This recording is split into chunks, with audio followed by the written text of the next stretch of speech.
Pondé, existe então gente de esquerda polarizando com gente de direita, bolsonaristas polarizando com petistas, existe polarização até nos restaurantes, nas marcas, gente que entra numa loja, mas não entra em outro. Você acha que existe também uma polarização de gêneros, homens se contrapondo a mulheres e vice-versa?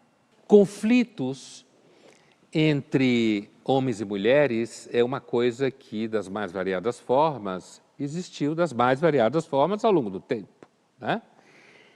Falar que hoje existe uma polarização entre homens e mulheres, que eu acho que é possível falar, acho que ela pode se apresentar de algumas formas. Vou dar um exemplo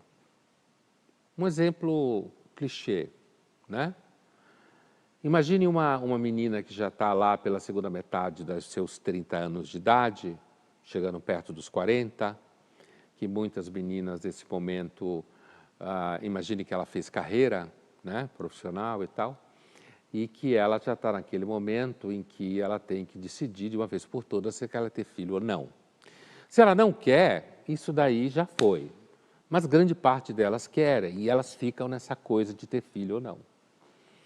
E aí, só que ao mesmo tempo, essa coisa dela querer ter filho ou não, significa que ela vem de um longo percurso de emancipação, de crítica a parceiros, exigência, não quer fulano porque é machista, não quer ciclano por causa disso, o beltrano não trabalha, ela tem esse lado. Do ponto de vista dos caras, que estariam mais ou menos na mesma idade, muitos desses caras, por exemplo, quando começam um relacionamento com uma mulher de 40 anos ou quase 40 anos, eles ficam vendo histórias ao lado e eles começam a ter medo de que essa mulher, na verdade, esteja apaixonada por ele, porque ela quer que ele faça um filho nela e depois que ela tiver esse filho, ela suma do mapa com a criança e só apresente a conta para ele. Por que eu estou chamando isso de polarização? Porque eu acho que, afora o fato de que você pode ter uma polarização entre uma menina que é petista e um cara que é bolsonarista, ou o contrário, que existe, né?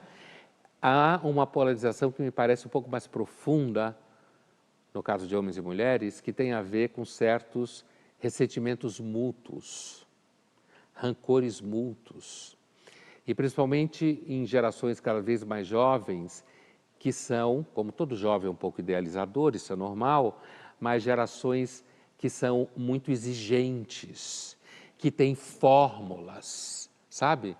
Gente que tem métrica, então, se falou 3 vezes o verbo tal, já não serve para mim. Sabe esse tipo de coisa? Isso enrijece, calcifica o comportamento.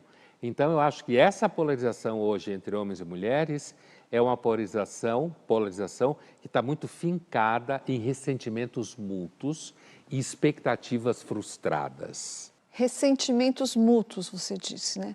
Da parte dos homens, você não acha que esses ressentimentos são mais recentes que os das mulheres? Eu estou falando do seguinte, a teoria da interseccionalidade, que a gente já falou dela aqui várias vezes. Por essa teoria da interseccionalidade, as mulheres são mais oprimidas do que os homens.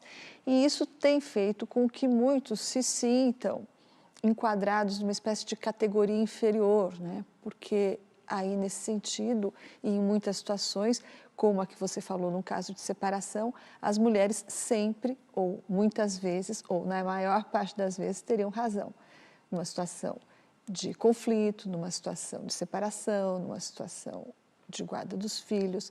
Você concorda que os ressentimentos da parte do homem são mais recentes e que isso se deve ou tem algo a ver com essa teoria da interseccionalidade em que as mulheres são sempre mais oprimidas? Sem dúvida. É claro que a maior parte das pessoas nem sabe o que é essa teoria, mas, sem dúvida nenhuma, né? Uma das coisas que eu acho mais, digamos assim, dramáticas nesses conflitos entre homens e mulheres hoje, Thaís, é porque, do ponto de vista masculino, normalmente os homens que mais sofrem são os melhores. Como assim? Os melhores no sentido de que, normalmente, a grande crítica que as feministas fazem aos homens, naquilo que elas têm razão em fazê-lo, normalmente são aos piores tipos de homem, que batem em mulher, que não tem nenhum respeito por mulher, que não está nem aí para o que ela faz, que não dá espaço para ela seguir a vida que ela quer. Que não tem responsabilidade para com os filhos. Não tem responsabilidade para com os filhos.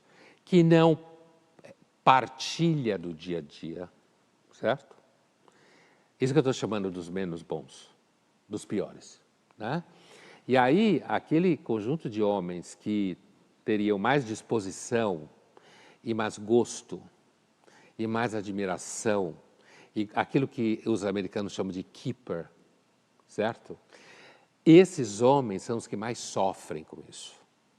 Porque, na verdade, todos os homens hoje normalmente são julgados por aquilo que se vê nos piores homens.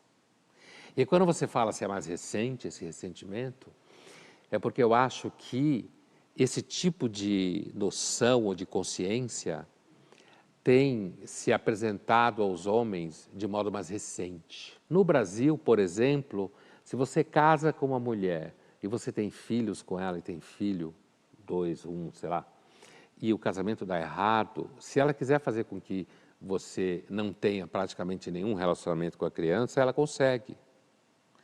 Que você só tenha que pagar, ela consegue. Os caras que não pagam nada não estão nem aí, mas quem é que sofre? Quem paga e quem quer conviver com o filho.